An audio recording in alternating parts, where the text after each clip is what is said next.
ನಮಸ್ಕಾರ, ನ್ಯೂಸ್ 26ಗೆ ಸ್ವಾಗತ. ತಾಳಿಕೋಟೆ ಪಟ್ಟಣದಲ್ಲಿ ಶಾಸಕ ನಾಡಗೌಡರ ಅಧ್ಯಕ್ಷತೆಯಲ್ಲಿ ಕೆಡಿಪಿ ಸಭೆ. ವಿಜಯಪುರ ಜಿಲ್ಲೆ ತಾಳಿಕೋಟೆ ಪಟ್ಟಣದ ಪುರಸಭೆ ಸಭಾಂಗಣದಲ್ಲಿ ಕೆಎಸ್ಡಿಎಲ್ ಅಧ್ಯಕ್ಷರು ಹಾಗೂ ಮುದ್ದೇಬಿಹಾಳ ಮತಕ್ಷೇತ್ರದ ಶಾಸಕರಾದ ಅಪ್ಪಾಜಿ ನಾಡಗೌಡರ ಅಧ್ಯಕ್ಷತೆಯಲ್ಲಿ ಮತಕ್ಷೇತ್ರದ ತಾಲೂಕು ಮಟ್ಟದ ಅಧಿಕಾರಿಗಳ ಪ್ರಗತಿ ಪರಿಶೀಲನಾ ಸಭೆ ಜರುಗಿಸಲಾಯಿತು. ಸಭೆಯಲ್ಲಿ ತಾಲೂಕಿನ ಎಲ್ಲಾ ಇಲಾಖೆಯ ಅಧಿಕಾರಿಗಳು ತ್ರೈಮಾಸಿಕ ಪ್ರಗತಿ ವರದಿಯನ್ನ ಮಂಡಿಸಿದರು. ವರದಿಯ ಮೇಲೆ ಅಧಿಕಾರಿಗಳೊಂದಿಗೆ ಚರ್ಚೆಯನ್ನ ನಡೆಸಿದ ಶಾಸಕರು, ಅಧಿಕಾರಿಗಳು ತಮಗೆ ವಹಿಸಿಕೊಟ್ಟ ಜವಾಬ್ದಾರಿಯನ್ನ ಪ್ರಾಮಾಣಿಕತೆಯಿಂದ ನಿರ್ವಹಿಸಲು ಪ್ರಯತ್ನಿಸಬೇಕು ಅಂತ ತಿಳಿಸಿದರು.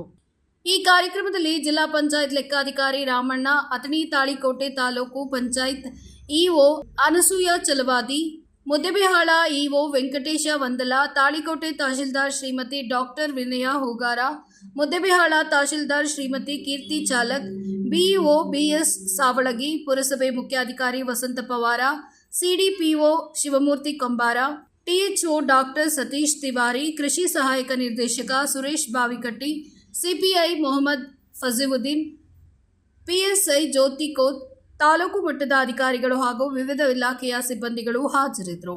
ವರದಿ ರಮೇಶ್ ದಲ್ಲಾಲಿ, ನ್ಯೂಸ್ 26 ಕನ್ನಡ, ವಿಜಯಪುರ.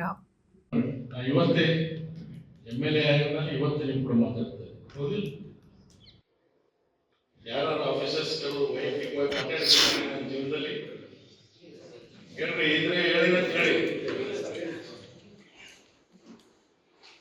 40 ವರ್ಷ ಒಂದು ರೆಪ್ಯುಟೇಷನ್ ಇಟ್ಕೊಂಡು ಬಂದಿರಿ.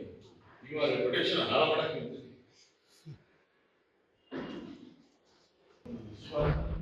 ಸಮಾಜದಲ್ಲಿ ಬೇರೆ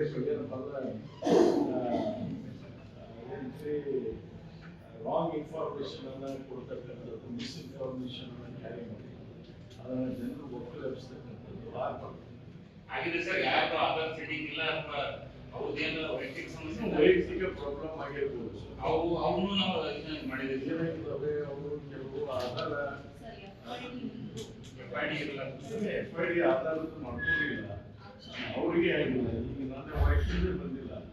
ನನ್ನ ವೈಫು ಅಲ್ಲಿ 20 ಎಕರೆ ಜಿಲ್ಲೆ ಭೂಮಿ ಇದೆ, ಆಪೋಸಿಟ್ ಭೂಮಿ ಇದೆ. ಈಗ ನಾನು ಸ್ಟೇಟಿಗೂ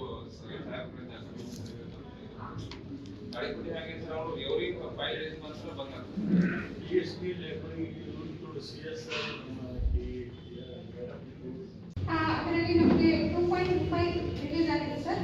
ಅದರಲ್ಲಿ 2.20 ಎಕ್ಸ್ಪೆಂಡಿಚರ್ ಮಾಡಿದೆ ಸರ್. 97.77 ಟೋಟಲ್ ನಮ್ಮಲ್ಲಿ ರಿಲೀಸ್ ಅಮೌಂಟಲ್ಲಿ 90.97% ಎಕ್ಸ್ಪೆಂಡಿಚರ್ ಮಾಡಿದ್ವಿ ಸರ್.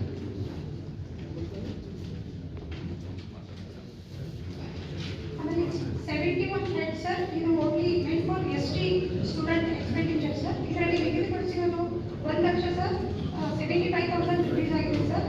ಇದಾಗಿತ್ತು ಟುಡೇ ನ್ಯೂಸ್ ಅಪ್ಡೇಟ್ಸ್. ಇನ್ನಷ್ಟು ಸುದ್ದಿಗಾಗಿ ನೋಡ್ತಾ ಇರಿ ನ್ಯೂಸ್ 26 ಕನ್ನಡ. ನಾವು ನಿಮ್ಮೊಂದಿಗೆ.